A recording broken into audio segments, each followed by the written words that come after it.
რა იყო ის სკანდალური და რატომ განხორციელდა 4 საათი დაკითხვა და ისი თქმა შეგვიძლია ამ თემასთან დაკავშირებით? თქვენ მოგეხსენებათ, რომ გაერთიანებული დემოკრატიული მოძრაობა არის ის პოლიტიკური ძალა, რომლის ძალიან ბევრი ლიდერი აღმოჩნდა მსხვერპლი 2011 წლის 26 მაისის დარბევის შედეგად. ეს იყო სპეცოპერაცია, სამხედრო სპეცოპერაცია, რომელიც სააკაშვილის რეჟიმმა განახორციელა მშვიდობიანი მოქალაქეების წინააღმდეგ, არ მისცა მათ გაქცევის საშუალება, გაშლის საშუალება და აქედან გამომდინარე ჩაიდინა დანაშაული საერთაშორისო ჰუმანიტარული სამართლის წინააღმდეგ, რა დროსაც 700-ზე ადამიანს აღიკვეთა უკანონო თავისუფლება. ჩვენ ვეძებდით ამ ადამიანებს სასაფლაოებზე, ქუჩებში, პოლიციის სამმართველოებში, წინასწარი მოთავსების იზოლატორებში, მათ შორის გორში, მარნეულში, მანიშში, უშეთში, არის ყველგან, სადაც კი შეიძლებოდა მათი პოვნა და იმდენად მასშტაბური იყო ეს დარბევის აქტი. მაგრამ მათ რიცხვში იყო ერთ-ერთი ფაქტი, რომელიც შეეხებოდა დემოკრატიული მოძრაობის იმდროინდელ ლიდერს, ბატონ შალვა უბაიძეს და მის ოჯახს. ბატონი შალვა დაკავებული იქნა რუსთაველის გამზირზე, სპეცდანიშნულების რაზმის მიერ და იქნა უმოწყალოდ ნაცემი. იმგვარად, რომ მან დაკარგა გრძნობა და შემდგომში ის აღმოჩნდა თბილისის რესპუბლიკური საავადმყოფოს ეგრეთ წოდებული ემერჯენსის ინტენსიური თერაპიის პალატაში. სწორედ იქიდან განხორციელდა ზარი ჩემი მისამართით კალოტონი კეთილანის მხრიდან, გახლავთ ბატონი შალვას მეუღლე, რომელმაც მთხოვა დაუყოვნებლივ დახმარება, ვინაიდან შალვას თავზე დაყენებული ყავდა ბადრაგი, ის იყო ფაქტიურად დაკავებული, იყო ამავე დროს იმდენად მძიმედ ნაცემი, რომ ცოცხალი ადგილი არ ჰქონდა, ასე ვთქვათ, ტანზე, შემდგომში როცა მინახული მართლაც დავწუნდი ამაში დაახლოებით 20-მდე ნატყვიარი ჰქონდა ზურგისა და მკერდის არეში, ჰქონდა ხაზოვანი ნაჭდევები, ეგრეთ წოდებული დუბინკისა, ჰქონდა ნახეთქი ჭრილობები თავზე, სახედ არ უჩანდა, იმდენად დაზიანებული იყო და პრაქტიკულად ძნელად შემოდიოდა კონტაქტში. მოკლედ, კალტონი კეთევანის და ოჯახის მიზანი იყო, რომ შალვა გადაგვერჩინა შემდგომი წამებისგან და შემდგომი არაადამიანური მოპყრობისგან, რომელსაც ის აუცილებლად დაექვემდებარებოდა, თუ კი მას გადაიყვანდნენ საავადმყოფოდან წინასწარი მოთავსების საკანში. და ეს გახდა მიზეზი, რომ მე და ჩემი მეგობრები აინიც ვიყავით იმ მომენტში, ეს იყო ბატონ დავით კურთქიფაიძე, მერვე მოწვევის პარლამენტის წევრი, იმ დროს ერთ-ერთი ფრაქციის აპარატის უფროსი გახლდათ და აწ განსვენებული ძალიან ცნობილი არასრულწლოვანი პატიმრის გვანცა ყუფარაძის მამა, ბატონი ალექსანდრე ყუფარაძე. აი სამი ადამიანი გავემართეთ ადგილზე, მივედით დაგვხვდა მთელი პერიმეტრი გარშემორტყმული იყო სპეცდანიშნულების რაზმით, ირეოდნენ ასევე პატრულის მანქანები. შინ დარგვიშვებდნენ შემდგომ როგორც პარლამენტის წევრმა გამოვიყენე ჩემი უფლებამოსილებები და ვიბრძოლე მისთვის, რომ შევსულიყავი. და პირველივე გადაწყვეტილება, რომელიც იქნა ჩვენს მიერ მიღებული, იყო ის, რომ რამე გზით, ფორმით, საშუალებით უნდა გაგვეყვანა ეს ადამიანი სამშვიდობოს. მოგეხსენება ძალიან ძნელია, ახლა ასეთი ექსტრემალურ სიტუაციაში სწრაფი გადაწყვეტილების მიღება, მithumetes როცა გაძლიერებული დაცვა იცავს დაკავებულ პირს და მაშინ იქნა ჩვენს მიერ მიღებული და მინდა აქვე ძალიან დიდი მადლობა გადაუხადო ყველა იმ პერსონალს, რომელიც მაშინ მორიგეობდა და თავზე ედგა ბატონ შალვას. მათგან ჩვენ მხოლოდ ხელშეწყობა ჰქონდა, მხოლოდ სოლიდარობა ჰქონდა და ისინი უბრალოდ არ იმჩნევდნენ იმას, რასაც ჩვენ შემდგომში გავაკეთებთ, ასე ვთქვათ, მივიღეთ გადაწყვეტილება, გამოვიძახეთ კერძო სასწრაფო დახმარების მანქანა ავადმყოფის ტრანსპორტირებისთვის. ჩვენ ჩავიცვით სანიტრის ფორმები, მოვათავსეთ ბატონი შალვა გორგოლაჭებიან მანქანაზე, საკაცეზე და ესე იგი ელუსებული სისწრაფით გავიყვანეთ როგორც მიცვალებული, ვინაიდან მას სულ არ გადავაფარეთ, ანუ ზეწარი გადავაფარეთ სახეზე მთლიანად და ეს იმდენად სწრაფად მოხდა, მანამდე მისი მეუღლე ჩავსვით მანქანაში და უკანა კარი იღება თუ არა, მოგეხსენებათ ეს გორგოლაჭებიანი საკაცი პირდაპირ შედის და პირდაპირ ინსტალირდება მანქანის ძარაზე. ასე რომ ეს ყველაფერი გამახორციელეთ ძალიან სწრაფად. ვერც მოასწრო სპეცდანიშნულების რაზმმა და პოლიციამ რეაგირება ამაზე, იმიტომ რომ ჩათვალეს, რომ ლეტალური შემთხვევის შედეგად გარდაცვლილი გავყავდა. თუმცა ოფიციალური ვერსიით ჩვენს მიყვავდა ტომოგრაფიაზე, ერთ-ერთ ძალიან სერიოზულ ცენტრში, სადაც მაღალტექნოლოგიური, მაღალი რეზოლუციის ტომოგრაფით უნდა გაგვესინჯა. ეს იყო ვერსია, რომელსაც ჩვენ გამოვიყენებდით იმ შემთხვევაში, თუ შეგვაჩერებთ. და საბოლოო ჯამში ამან იმუშავა ამ მეთოდმა, ბატონი შალვა გავეყვანეთ სამშვიდობოს, იმგვარად რომ ჩვენ აღარ გავყევით მას იმ დისლოკაციის ადგილზე, სადაც ის უსაფრთხოდ იგრძნობდა თავს. სამწუხაროდ მისი შვილი ჩარჩა წინასწარი მოთავსების საკანში შემდგომში ადმინისტრაციული სახდელის სახით მას განესაზღვრა 60 დღით თავისუფლების საქმეთა და მთელი ოჯახი იმყოფებოდა სერიოზული ტერორის ქვეშ. ეს იყო ერთი პატარა მცირე ეპიზოდი იმ ჯოჯოხეთიდან, რომელიც ხალხმა გამოიარა 26, 27, 28 მაისს. კიდევ ერთხელ ვიმეორებ, მათ შორის იყო პარლამენტის წევრი ბატონი კარლო კოპალიანი, ერთ-ერთი პარლამენტის წევრი, რომელიც დააკავეს რუსთაველის გამზირზე, რომელსაც ხელფეხი შეუკრეს და აი, რასაც ქვია, ადამიანების ზირსდაყრილი ადამიანების გორაზე დააკრეს. მიუხედავად იმისა, რომ ის იყო პარლამენტის წევრი. ეს არის ის საკითხები და საკითხთა ერთობლიობა, რომელიც არ შეიძლება შეუფასებელი დარჩეს. ჩვენ დემოკრატიული მოძრაობა დიდი ხანია ვაცხადებთ, რომ ყავს 42 პოლიტიკური პატიმარი და 42 ადამიანი იქნა პასუხისგებაში მიცემული 26 მაისის ღამის მხოლოდ ლიდერშიპიდან დემოკრატიული მოძრაობის. ამ ადამიანების აბსოლუტური უმრავლესობის მიმართ დაწყებულია წარმოება სტრასბურგში და წლებია მიმდინარეობს. და მოდი კიდევ ერთხელ დავუსვათ შეკითხვა, როცა სიტყვისა და გამოხატვის თავისუფლების თემაა, როდესაც საკუთრების უფლების თემაა, კი ბატონო და პრიორიტეტებში ვარდება უპრეცედენტო პრიორიტეტებში. სად არის ადამიანის ხელშეუვალი უფლების, სიცოცხლის უფლების ხელყოფის ფაქტორთან დაკავშირებული სტრასბურგის ადამიანის უფლებათა სასამართლოში წარდგენილი საჩივრების განხილვის დროულობა. სად არის, რატომ ირღვევა ამ ადამიანების უფლებები დღემდე? მაგალითად, შაქრია ზურაშვილი, ჩვენი ნაწამები, თანამებრძოლი დემოკრატიული მოძრაობის ერთ-ერთი პირი, რომელიც მძღოლი გახდა, მოგესალმებათ, რომ საშინოდ ნაწამები გამოვიყვანეთ ჩვენ ეს ადამიანი ციხიდან.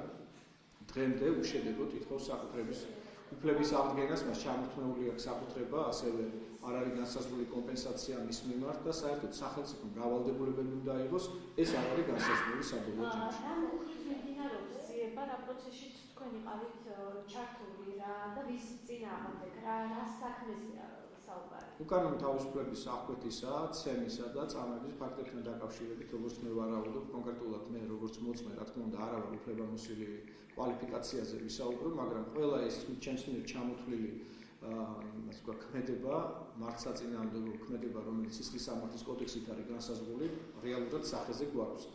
აქვე მინდა გითხრათ, რომ იდენტიფიცირებული არის გუშინ საზოგადოებრივმა მაუწყებელმაც გააკეთა ამაზე აქცენტი. იდენტიფიცირებული არის პირი, რომელიც უშუალოდ მონაწილეობდა ბატონის შალვას ოჯახის ტერორში და ამ პირის მიმართ უახლოეს მომავალში დაიწყება წითელი ციρკულარის ძებნა ინტერპოლის წითელ ცირკულარს გულისხმობ, ვინაიდან ის გაქცეულია ქვეყნიდან.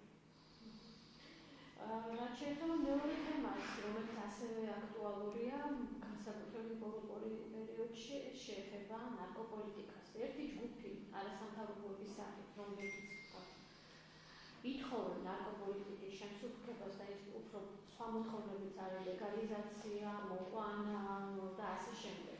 და მეორე ჯგუფი, რომელიც პირიქით ითხოვენ განკაცრებას. თქვენ ამ ჯგუფს მიეკუთვნებით. პრობლემა რაში მდგომარეობს და რა ნაწილში უნდა იყოს განკაცრებული და რა ნაწილში კი? კალდონიკა, სანამ მე ვიქნებოდი პარლამენტის წევრი და ადამიანის უფლებათა კომიტეტის წარმომადგენელი, მანამდე წლებით ადრე მუშაობდი ჩინეთის სამინისტროში, ჩემთვის ძალიან კარგად არის ცნობილი ზოგადად ის პოლიტიკა, რომელსაც სახელმწიფო ბევრი სპეციფიკიდან გამომდინარე, მათ შორის ეთნოფსიქოლოგიური თავისებურებიდან გამომდინარე, ჩვენი ძირითადი მოსახლეობის, მკვიდრი მოსახლეობისა უნდა ახორციელებდეს. ეს არის აუცილებლად მკაცრი ნარკოპოლიტიკა. შეუძლებელია მკაცრი ნარკოპოლიტიკის გარეშე ლიბერალური გალიბერალებული ასე პოლიტიკის ვითარებაში ჩვენ მივახციოთ უმთავრეს საჯარო საზოგადოებრივ ინტერესს და მოვახდინოთ პრევენცირება მომავალ თაობებში ნარკოტიკული საშუალებების გავრცელების. თუმცა ის ისტერიკა, რასაც გირჩი აწარმოებს, მოგეხსენებათ, ხორციელდება იმ ფონზე, რომ მართლაც საათიაქო ნარკომანია ყვავის, იმ ფონზე, როდესაც ეგრეთ წოდებული უმძიმესი ნარკოტიკული სინთეზური საშუალებების შემცველი პრეპარატები ბიოსახელწოდებით ვრცელდება ინტერნეტის საშუალებით და ეს მართლაც ასეა, ის აბსოლუტურად ხელმისაწვდომია და ამ ფონზე გამოდის გირჩი მოთხოვნით, რომ აი ხომ ხედავთ, მშობლებო, თქვენ მაინც ვერ ირიგებთ თავს თქვენი შვილების რისკებს საათიაქო ნარკომანიის დაზღვევიდან გამომდინარე, ვერ ირიგებთ რისკებს ბიოშეძენის ხელმისაწვდომობიდან, იოლიკოს მისაწვდომობიდან გამომდინარე. ამიტომ გამოსავალს ჩვენ გთავაზობთ, აცხადებს გირჩი. მოდით აი ნატურალური მარიხუანა მოწვიონ თქვენმა შვილებმა და აქედან გამომდინარე ისინი უარს იტყვიან აი ამ ადვილად ხელმისაწვდომ სინთეზურ შხამებს. ნახეთ რა შეესაბამება. ანუ ეს არის ორკესტრირებული ერთი დიდი სიმფონია. ამ სიმფონიაში არის ადვილად ხელმისაწვდომი მალე მომაკვდინებელი, ასე ვთქვათ, ნარკოტიკული საშუალებების სინთეზური და იმისთვის, რომ ესეც ბიზნესია, რა თქმა უნდა, არ დაგავიწყდეთ და იმისთვის, რომ სახელმწიფო ოფიციალური ნარკოპოლიტიკის გატარების დონეზე გადავიდეს მარიხუანას ლეგალიზაციაზე, ამისთვის სჭირდება მას პირჩი. მე არ ვამბობ მთელ სახელმწიფოზე და მთელ ხელისუფლებაზე, მაგრამ ფაქტია, რომ ხელისუფლების წიაღში არიან გარკვეული ჯგუფები, რომლებიც ლობირებენ სააფთიაქო ნარკომანიის განვითარებას. რა არის მათი ინტერესი? ჩემი მტკიცებულებები პირველ რიგში და გამომდინარე ინტერესით. მოგახსენებთ ინტერესი. ინტერესი არის ის, რომ ჰარმონიულად მოხდეს ჩანაცვლება ძიმე ფსიქოაქტიური ნივთიერებების გამოყენებისა, ეგრეთ წოდებული light drugs-ები. Light drugs-ი ამ შემთხვევაში იგულისხმება ის ნატურალური, ასე ვთქვათ, ბიომასა მარიხუანისა, ხო? ერთ შემთხვევაში და მეორე შემთხვევაში ჩვენ გვაქვს უმძიმესი სურათი შედეგით თვალსაზრისით, იმიტომ რომ საუბარი არის ისეთი მძიმე ფსიქოაქტიური ნივთიერების გამოყენებაზე ახალგაზრდობის მხრიდან მარიხუანას შემთხვევაში, როგორც არის ჰიდროტეტრაკანაბინოლი, რომელიც ძალიან სერიოზულად აზიანებს ადამიანის ცენტრალურ ნერვულ სისტემას და გელი შეჭამს ადამიანს თუ გლისფერი ძაღლი, ამას არავითარი მნიშვნელობა არ აქვს. ჩვენ ერთი მტკიცებულება ვქონდეთ. რატომ ლობირებს და პროპაგანდა რატომ ხდება ამ გარკვეული ორგანიზაციებისა და მოგახსენებთ. ჯერ ის ერთიც აღურიცხავი ფსიქოაქტიური ნივთიერებების შემცველი პრეპარატებით ვაჭრობა ის უდიდანვე იყო ძალიან სერიოზული ბიზნესი. მინდა გაგახსენოთ, ჯერ კიდევ ეს ბიზნესი 94 წლიდან ძალიან აქტიურად კულტივირდებოდა ფსიქონევროლოგიურ ცენტრში. მე გისახელებ თქვენ კონკრეტულ დაწესებულებას, საიდანაც ხდებოდა ძალიან ძლიერი ანალგეტიკური საშუალებების, როგორც არის ტრამალი და ტრამადოლი, მიყიდვა მოზარდებზე. ამ სიტყვის პირდაპირი მნიშვნელობა. 94-95 წლებში სახელმწიფოს გარკვეული უწყებები, შინაგან საქმეთა სამინისტროს ანტინარკოტიკული ბიურო, ბოლოს და ბოლოს დაინტერესდა ამითი, გამოვლენილი იქნა არაერთი დამნაშავე პირი, რომელთა მიზანი იყო, რომ ბელგიის სამეფოში შეეძინათ იაფფასიანი ანალგეტიკები, როგორც არის ტრამალი და ტრამადოლი და შემდგომში ის მიეღიდათ ბავშვებისთვის. მე პირადად ვაწარმოებდი მაშინ დაკვირვებას ამ პროცესზე და შემიძლია გითხრათ, რომ 17-18-19 წლის ბავშვები მიდიოდნენ პავლოვის ქუჩაზე მდებარე ფსიქონევროლოგიურ ცენტრში და აცხადებდნენ, რომ გუშინ ის მამასთან ერთად მიდიოდა წნეთის გზატკეცილზე, მანქანა შეეჯახა ხეს, მიიღო ტრამვა, სტკივა თავი და ითხოვს ამის საფუძველზე, რომ შეიძინოს ანალგეტიკური საშუალება ტრამადოლის. ტრამადოლის საკმაოდ ძლიერ მოქმედი ანალგეტიკები ამოძრავებს ამ ორგანიზაციას. ანუ მასობრივად ხდებოდა გაყიდვა. ეხლა იმის მერე შეიცვალა ტექნოლოგიები, მენეჯმენტი დაიხვეწა, მარკეტინგი დაიხვეწა ამ მიმართულებით და რა ხდება?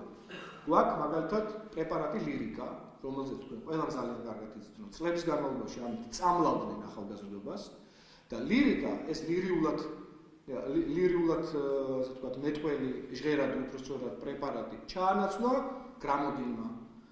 აბსოლუტურად იგივე ფსიქოაქტიური ნივთიერება, იმიტომ რომ ლირიკაზე ხო ატეხა საზოგადოებამ ერთი ამბავი. კარგი, არ გვინდა ლირიკა, მოდი ახლა ლირიკას დავარქვათ გრამოდინი. მერე გრამოდის დავარქვათ კიდე ლატექსი, რაღაცას კიდე რაღაცა დავარქვათ და ასე შემდეგ. ხო. არა, ადვილად ხელმისაწვდომია, გავუდგენია და მე მგონი ხა ერთ-ერთი ტელეკომპანიის მიერ ჩატარებული ასე ვთქვათ, ბოლო კვლევებიც კიდევ ერთხელ ცხადყოფს იმაზე, რომ აფთიაქარები, პროვიზორები გადიან სპეციალურ ტრენინგებს, ყველაზე არ არის საუბარი, მაგრამ სპეციალურ ტრენინგებს იმისთვის, რომ ასეთი ნივთიერების მომთხოვნი პირი, რომელიც შემოდის აფთიაქში დააცხადეს, რომ რეცეპტი არ აქვს, რომ რაღაცნაირად ადამიანურად გაუგონ ბრჭყალებში. დაეხმარონ და გაუწიონ დახმარება და მიყიდონ ეს პრეპარატები. ორგანიზაციების ინტერესებზე მინდა ვკითხოთ, ანუ ეს მათი ბიზნეს ინტერესები გააჩნიათ თუ რატომ არიან ესეთ პროპაგანდისტულ რეჟიმში გადასული? არიან იმიტომ, რომ ვიღაცას განზრახული აქვს ჰოლანდიის მოდელი დაანერგოს საქართველოში და მარიხუანა გახადოს აბსოლუტურად ხელმისაწვდომი, მათ შორის იმ ტურისტული კამპანიის ფარგლებში, რომელიც ზოგადად საქართველოში მატების სტადიაზეა და მოგეხსენებათ, რომ ტურისტული თვალსაზრისით საქართველო მართლაც იმყოფება, მართლაც არის მიმზიდველი ქვეყანა და უნდათ რომ მარიხუანას თემა იყოს ერთ-ერთი იმ საკითხთაგანი, რომლითაც ძალიან ინტერესდებიან უცხოელი ტურისტები. ეს არის ამათი ოფიციალური არგუმენტი. ამ არგუმენტთან დაკავშირებით ძალიან ხშირად აპელირებს ხოლმე ზურაბ ჯაფარიძე, გირჩის ლიდერი, რომელიც აცხადებს, რომ ფისკალური ეფექტი, ანუ ბიუჯეტში შემოსულობების კუთხით მარიხუანას ლეგალიზაცია მოიტანდა განსაკუთრებულ, ასე ვთქვათ, ეფექტებს. მაგრამ კიდევ ერთხელ ვიმეორებ, ქვეყანა, რომელიც ყოველწლიურ ანგარიშებში ამერიკის შეერთებული შტატების სახელმწიფო დეპარტამენტისა ხვდება როგორც ტრანზიტული სახელმწიფო მოძრავი ნარკოტიკული ტვირთებისა ავღანეთიდან და ირანიდან ევროპის მიმართულებით. სახელმწიფო, რომელსაც ყავს დაახლოებით 250,000 აქტიურად მომხმარებელი ნარკოტიკული საშუალებების მომხმარებელი პირი. რომელსაც ყავს ძალიან ბევრი ბენეფიციარი, რომლებიც მიდიან და მეტადონის პროგრამაში ხდებიან და მათი რაოდენობა არ იკლებს, არამედ მატულობს და მატულობს. ნარკოდანაშაულის თვალსაზრისით ქვეყანა, რომელიც მხოლოდ ნარკოდანაშაულისთვის დამატებით სასჯელების სახით წლიურად იხდიდა დანაშაულებზე, მაქვს მე საუბარი მათი ოჯახის წევრებზე, 30-დან 45 მილიონ ლარამდე. ეს იყო შემოსულობები, რომელიც ჯარიმის სახით შედიოდა. ეს არასაგადასახადო სეგმენტი არის ბიუჯეტის წარმოიდგენა. ეს იმას ნიშნავს, რომ ჩვენ ძალიან მოწყვლადნი ვართ ნარკოტიკებთან დაკავშირებით. ეს იმას ნიშნავს, რომ არაფრის დიდებით ამ ქვეყანაში ლეგალიზაცია არ შეიძლება ნარკოტიკული საშუალებების. დეკრიმინალიზაცია სხვა საკითხია. დეკრიმინალიზაცია ნიშნავს იმას, რომ სისხლის სამართლის წესით ნარკოტიკული საშუალება, თქვა, მარიხუანის მოწავისთვის შეიძლება ციხეში არ ვიშურო და არც უნდა უშვებდეთ ადამიანს, მაგრამ ის აუცილებლად გარკვეულ პასუხისმგებლობას უნდა გრძნობდეს ადმინისტრაციული სამართალდამცავი კოდექსის შესაბამისი მუხლებით, რომელიც შესაძლოა იყოს სამსახუროვანი და მიმართული იყოს არა პირდაპირ დიდ რეპრესიაზე, არამედ პრევენციაზე, რომ ყველა მიცოდეს, რომ ნარკოტიკების მოწევა, მისი მიღება ინტრავენულად იქნება, პეროლარულად იქნება, მოწევით იქნება თუ ისე იქნება, არის კატეგორიულად მიუღებელი სახელმწიფოსთვის, რომ სახელმწიფოს აქვს დახშული კარი ნარკოტიკების მოხმარებისთვის. და რაც მთავარია, დაახლოებით 300,000 საჯარო მოხელე ყავს მეგობრებო. საჯარო სამსახურის შესახებ კანონი იცნობს გარკვეულ ტესტირებას საჯარო მოხელებისა ნარკოტიკებს. ეს ნიშნავს იმას, რომ სახელმწიფოს გააჩნია უპირატეს ინტერესი, რომ საჯარო სამსახურეთა შორის მას არ ყავდეს ნარკომომხმარებლები. აბა გამოვიდეს ახლა გირჩი და თქვას, რომ სახელმწიფოს ეს ინტერესი არ არის მართლზომიერი, არ არის ლეგიტიმური და რომ სახელმწიფოს არ აქვს უფლება, ასე ვთქვათ, მოითხოვოს ნარკოსტერილურობა, ნარკოსისუფთავე თავის საჯარო მოხელეებში. ის ვერ გაბედავს ამას, იცის რომ წამგებიანი. ამიტომ ჩვენ 3 მილიონიანი ქვეყანა, რომელსაც ყავს 300,000 საჯარო მოხელე. და პირიქით იმას ვამბობ, რომ უნდა იყოს მოულოდნელი ტესტირება საჯარო მოხელეების და არა ის, რომ როგორც კანონშია ჩადებული წელიწადში ერთხელ. უნდა იყოს კი ბატონო, იყოს ის წელიწადში ერთხელ, მაგრამ უნდა იყოს შერჩევითი, უნდა იყოს მოულოდნელი ეფექტის მატარებელი, უნდა იყოს არა ბოდიში და შარდითა და სისხლით მხოლოდ, არამედ თანამედროვე ტექნოლოგიების გამოყენებით, რომელიც ჩვენ მათ შორის ამერიკის შეერთებული შტატების საელჩომ ჯერ კიდევ 2011 წელს გადმოუცა ხალბატონიკა, თქვენ მაშინ ძალიან აქტიურად აშუქებდით გახსოვთ ეს მდგომარეობა, როდესაც იმუნოფერმენტული ქრომატოგრაფიული ექსპერტიზის საშუალებით, ანუ თმისღერის საშუალებით შესაძლებელი იქნებოდა მთელი სპექტრალური ანალიზის ჩატარება, იღებს თუ არა საჯარო მოხელე ნარკოტიკებს დროის ხანგრძლივი განმავლობაში. ის კი არა რომ ერთხელ მიიღო მხოლოდ ან არ მიიღო 4 დღის წინ, არამედ 8 თვის წინ და 6 თვის წინ იღებდა თუ არა ინტენსიურად, მთელი სპექტრალური ანალიზი კეთდება ყველა ფსიქოაქტიურ ნივთიერებაზე. მე მაშინ როგორც პარლამენტის წევრმა ჩავიტარე გახსოვთ თქვენ ეს და თქვი რომ ამისი ღირებულება არის 57 ლარი და 50 თეთრი. სულ არ არის საჭირო, რომ ესე იგი ვინმე ისპეკულიროს იმაზე, რომ ეს თანხა მიუღებელი უნდა იყოს სახელმწიფოსთვის. ბოლოს და ბოლოს დანამატი გაუკეთოთ გარკვეულწილად ხელფასზე ადამიანებს, რომ მათ თავად, ასე ვთქვათ, შემდგომში შესაძლებლობა ქონდეთ, რომ დაუმტკიცოთ სახელმწიფოს, რომ აი ექსპერტიზის ჩატარების შედეგად არის სუფთა. ასე რომ აქ არის ძალიან სერიოზული საჯარო საზოგადოებრივი ინტერესი და გირჩს თავისი ნეოლიბერალური ნარატივი ნამდვილად არ დაუვა ამ კონსერვატულ საზოგადოებაში. მე განაკვეთ დავწუნდი.